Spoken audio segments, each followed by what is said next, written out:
ठीक है। हम आज पढ़ने वाले कक्षा 12वीं का फिजिक्स। इससे पहले वीडियो मैंने रिफ्लेक्शन ऑफ लाइट के 2 वीडियो अपलोड कर चुके हैं, आप उसको जाके देखिएगा।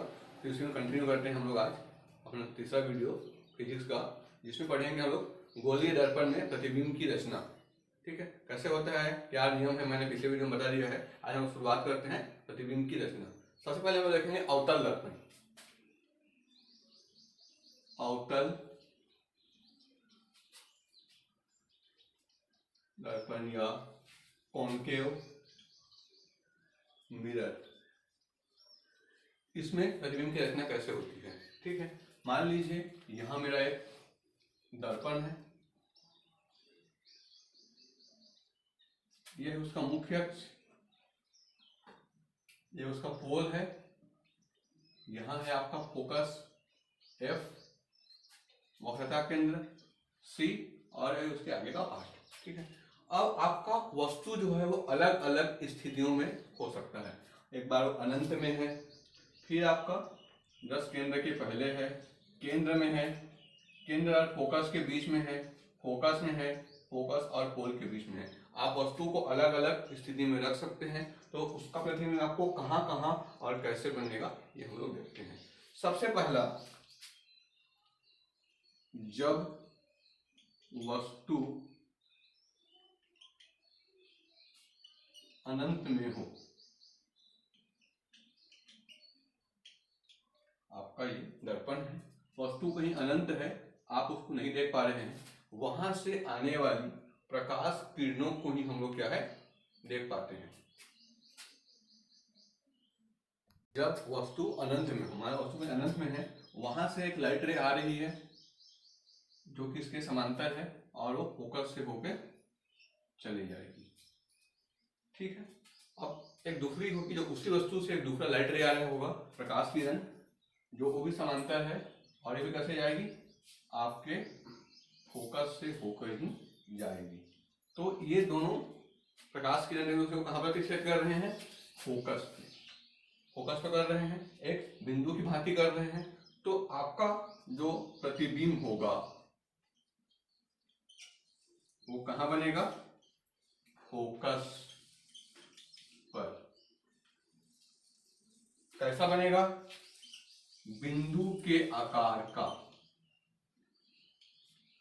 बिंदु के आकार का, और एक दूसरे को रियल में प्रतिच्छेद कर रही है, आपको इमेजिन करने की जरूरत नहीं है। तो कैसा बनेगा आपका वास्तविक प्रतिबिंब। कई बार आपको 1 नंबर क्वेश्चन में पूछ देता है, जब वस्तु अनंत पे हो तो उसका प्रतिबिंब कैसे बनता है, वास्तविक, आभासी, दोनों, इनमें से कोई नहीं। तो आप सीधे हो जाएंगे कि अवतल दर्पण में जब वस्तु अनंत में हो तो प्रतिबिंब का जो प्रकृति है वो वास्तविक होता है, उसका आकार बहुत छोटा बिंदु के आकार का होता है, और कहाँ बनता है, वो फोकस पे बनता है। ठीक है, ये था आपका पहला पोजीशन। दूसरा, जब वस्तु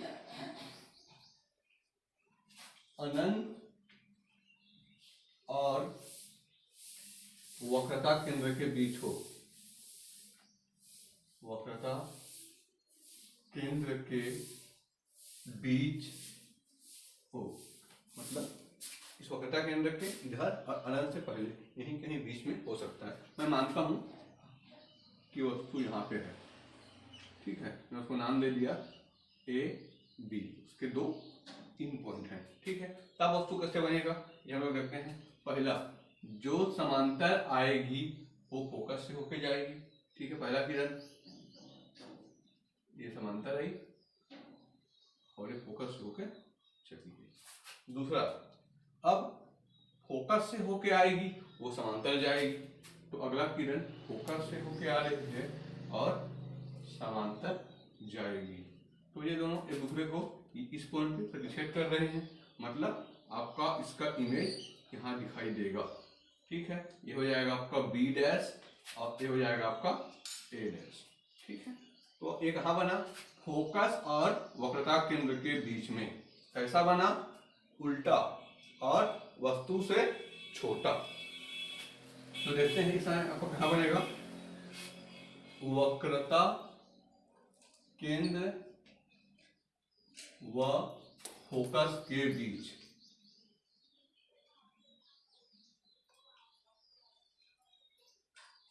कैसे बनेगा? वस्तु से छोटा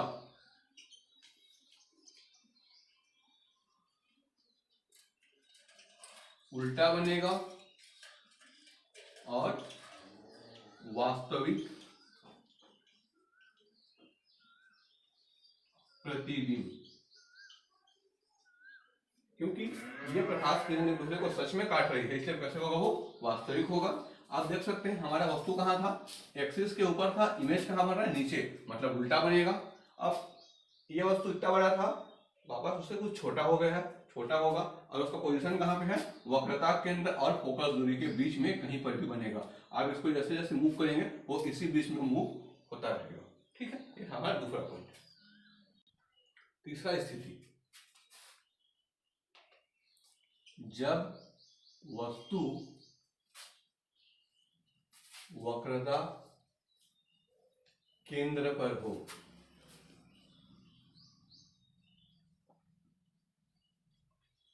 ठीक है, देखते हैं। ये हमारा एक दर्पण होगा, ये उसका एक्सिस, पोल P, फोकस F, वक्रता C। आपका वस्तु कहाँ पे होगा? इसी वक्रता केंद्र पे रखा हुआ है, A B। पहला किरण जो इससे समांतर आएगा फोकस से होके जाएगा।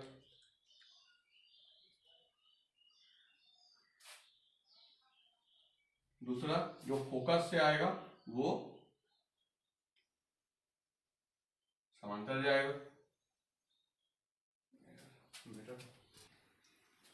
एक किरण जो समांतर आएगी वो फोकस से जाएगी और जो फोकस से आ रही है वो समांतर जाएगी, और ये दोनों के दोनों इसी के जस्ट नीचे वक्रता केंद्र के पास एक दूसरे को प्रतिच्छेद करेंगी, तो आपका इमेज भी यही बनेगा। ये हो जाएगा आपका A डैश और ये आपका वस्तु है, ये उसका प्रतिबिंब है। ठीक है, तो हमने क्या देखा? वक्रता पे जब वस्तु स्थित होता है तो प्रतिबिंब कहाँ बनता है? वक्रता पर ही बनता है, वक्रता केंद्र पर ही उसका इमेज बनेगा। दूसरा कैसा होगा? वो वास्तविक होगा। तीसरा वस्तु के आकार का ही होगा, वस्तु के आकार का ही होगा। जिस आकार का वस्तु होगा उसी का उसका प्रतिबिंब होगा, उसी जगह पे बनेगा और वास्तविक बनेगा जब भी वो वक्रता केंद्र पर स्थित होता है। ठीक है, अब देखते हैं अगला पोजीशन जिसमें आपका वस्तु वक्रता केंद्र और फोकस के बीच में, अब अनंत में था, फिर पास आया, फिर वक्रता पे, अब उसको और पास लाएंगे हम लोग, वक्रता और फोकस के बीच में हमारा हो जाएगा क्या? चौथा कंडीशन, जब वस्तु मान लीजिए हमको C और F के बीच हो, मतलब क्या है? वक्रता केंद्र और फोकस के बीच में है, तो उस समय क्या होगा?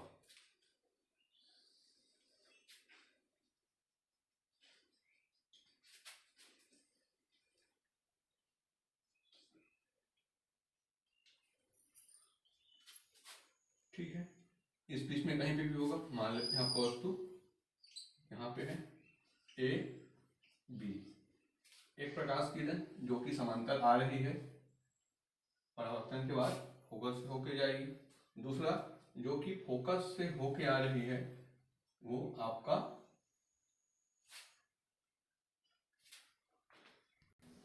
जब वस्तु फोकस और वक्रता के बीच में है तो एक समांतर किरण आएगी, फोकस से जाएगी, फोकस से आने वाली समांतर किरण आएगी, ये दोनों एक दूसरे को जहां पर प्रतिच्छेद करेगी, कहाँ करेगी? ये आपका वक्रता के बाहर, यहाँ पे, तो यही बनेगा इसका क्या? इमेज। आपका ऑब्जेक्ट था A B, यहाँ बन गया B डैश A डैश। ठीक है, तो कहाँ पे बना? वक्रता, ये वक्रता है और आपका अनंत है, उसके बीच में है, वक्रता और अनंत के बीच। कैसा बना? वस्तु छोटा था, उससे क्या बना है? बड़ा। वस्तु से बड़ा ठीक है। और कैसा है, उल्टा बना है, वस्तु से बड़ा, उल्टा, और कैसा है, वास्तविक।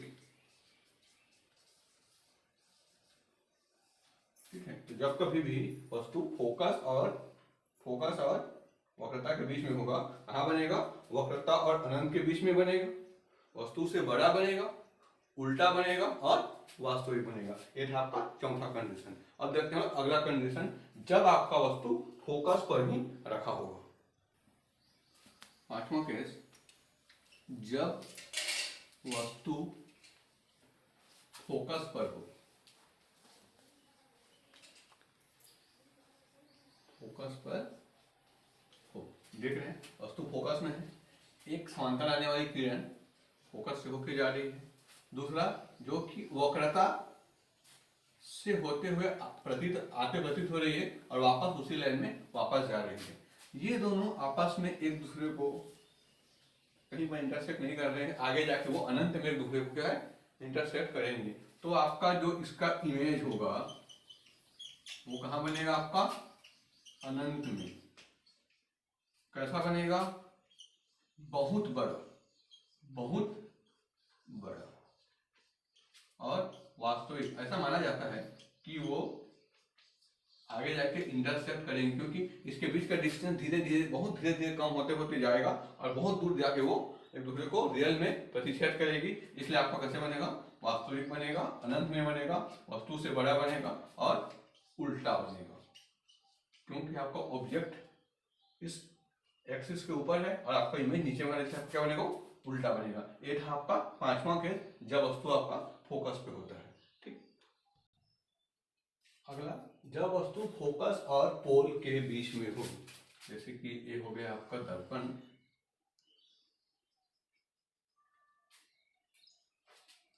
ये आपका पोल, फोकस और वक्रता केंद्र, वस्तु इन दोनों के बीच में कहीं पर हो, ए बी।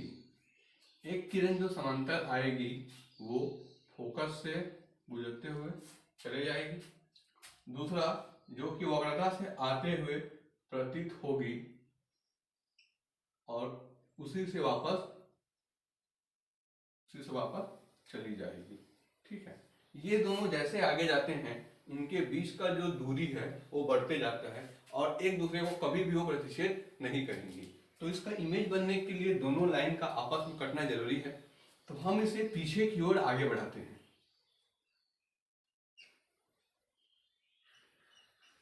तो ये हमें पीछे की ओर दोनों लाइन मिलते हुए प्रतीत होती है। तो आपका ए बी का प्रतिबिंब यहाँ पे दिखाई देगा, ए डैश बी डैश, जो कि कैसा होगा, अब यहाँ पे वास्तव में प्रतिच्छेद नहीं कर रहे हैं, आपको प्रतीत हो रहा है।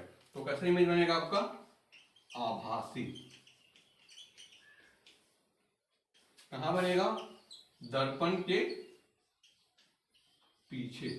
ये आपका दर्पण है, आपको दर्पण के पीछे उसका आभासी प्रतिबिंब मन पे दिखाई देगा। और कैसा है, ये भी ऊपर की ओर है, ये भी ऊपर की ओर है, मतलब सीधा प्रतिबिंब बनेगा और वस्तु से बड़ा। तो ये एकमात्र ऐसा केस है फोकस और पोल के बीच में, जब अवतल दर्पण में आपको आभासी और सीधा प्रतिबिंब देखने को मिलेगा। इससे पहले हमने 5 केस पढ़ा, पांचों में ही उल्टा और वास्तविक बन रहा था। तो ये बहुत ही इंपॉर्टेंट हो जाता है। ये क्वेश्चन बनता है कि अवतल दर्पण में आभासी प्रतिबिंब या सीधा प्रतिबिंब कब दिखाई देता है। आपको ऑप्शन रहेंगे, आपको याद रखना होगा कि फोकस और पोल यानी आपका ध्रुव के बीच में रखने पे, चाहे बीच में कहीं पर भी रखें, आपको इसी प्रकार का प्रतिबिंब देखने को मिलेगा। हम लोगों ने अवतल दर्पण में 6 स्थितियां देख लिया, जब अलग अलग स्थिति पे होता है तो आपका इमेज कैसे बनता है। अब देखेंगे हम लोग उत्तल दर्पण। उत्तल दर्पण, ठीक है। उत्तल दर्पण कैसे होता है आप लोग जानते हैं।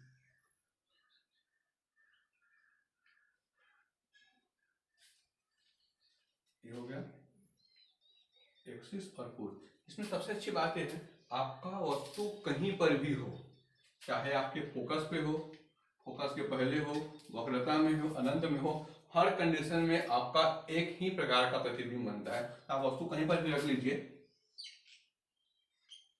जो समांतर आ रही है किरणें वो फोकस से होके जाएंगी, सॉरी माफ कीजिए, ये फोकस से होते हुए प्रतीत होंगी, ये इस डायरेक्शन में हो जाएगी। तो इधर जो आपका फोकस तल है, एक फोकस इधर होता है, ये होता है प्राइमरी फोकस, ये होता है आपका सेकेंडरी फोकस। तो प्राइमरी फोकस से या मुख्य फोकस से आते हुए प्रतीत होगी।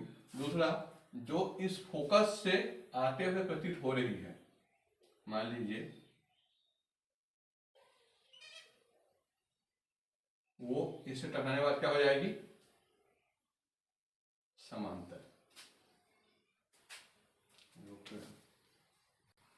उत्तल दर्पण में वस्तु जहां कहीं भी हो, अगर वस्तु यहाँ पे है, उत्तल में आपका फोकस होगा इस साइड होता है, आपको पता है। जो किरण अक्ष के समांतर आ रही है वो फोकस से जाता हुआ प्रतीत होगा, ठीक है।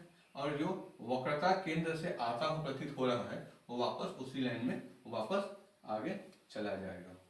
ये दोनों आगे कभी भी दूसरे को क्या है, प्रतिच्छेद नहीं कर पाएंगे। लेकिन यदि इसको पीछे बढ़ाया जाए तो इस पॉइंट पे क्या होगा, दोनों एक दूसरे को प्रतिच्छेद करेंगे। तो आपका इमेज यहाँ पे आपको ए डैश बी डैश बनता है।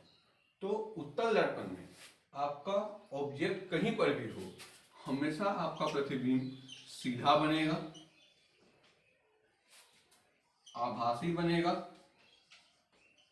और वस्तु से हमेशा छोटा बनेगा, ठीक है। तो उत्तल दर्पण में ये यहाँ पे हो यहाँ पे हो, उसके स्थिति का कोई फर्क नहीं पड़ता, सब में आपको एक ही प्रकार की इमेज देखने को मिलता है, सीधा ही बनेगा, आभासी बनेगा और हमेशा छोटा ही बनेगा। आगे देखते हैं, दूरी मापने के लिए चिन्ह परिपाटी।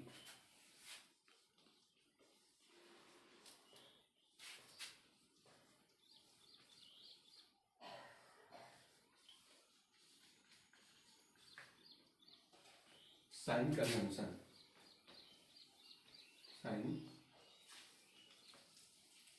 कन्वेंशन, ठीक है। चाहे दर्पण उत्तल हो या अवतल हो, चाहे दर्पण अवतल हो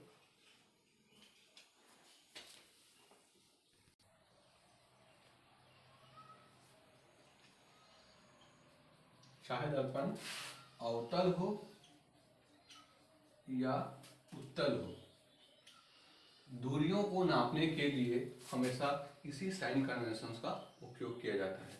दोनों का मान लीजिए एक्सिस,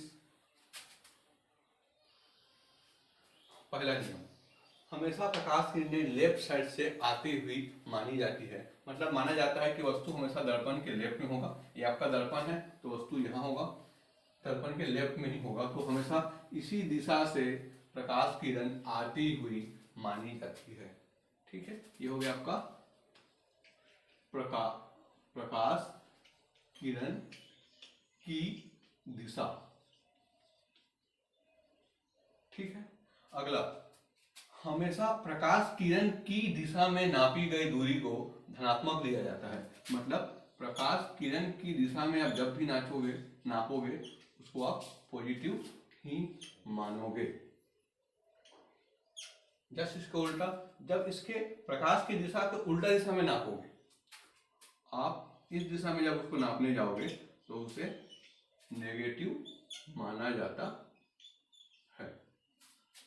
अगला, जब भी एक्सिस के या अक्ष के ऊपर नापा जाता है, जब भी इस अक्ष के ऊपर नापा जाता है उसे हमेशा पॉजिटिव कंसीडर किया जाता है। और इसके उल्टा, जब भी आप नीचे की ओर जाते हो नापते हुए तो वो नेगेटिव माना जाता है। और ये सारे की सारी दूरियां जो हैं पोल या ध्रुव से ही नापा जाता है। जो पोल P है, चाहे आप फोकस पॉइंट को नापो, वक्रता को नापो, वस्तु की दूरी को नापो, इमेज की दूरी को नापो, हर एक डिस्टेंस इस बिंदु से ही नापी जाती है। मान लीजिए यहाँ आपका एक वस्तु AB है, तो इसकी दूरी पोल से नापूंगा ये, और पोल से मैं लेफ्ट की ओर आ रहा हूँ, मतलब वो मैं नेगेटिव हो जाएगा। जो भी मान लीजिए आपका 1 मीटर, तो वस्तु की दूरी -1 मीटर, आपको इस प्रकार से बताना होगा। इसी साइन कन्वेंशन का यूज करके आगे हम दर्पण सूत्र का निर्माण करेंगे, और जितने भी न्यूमेरिकल टर्म होंगे हम इसी साइन कन्वेंशन की हेल्प से उसको सॉल्व करने वाले हैं। Thank you.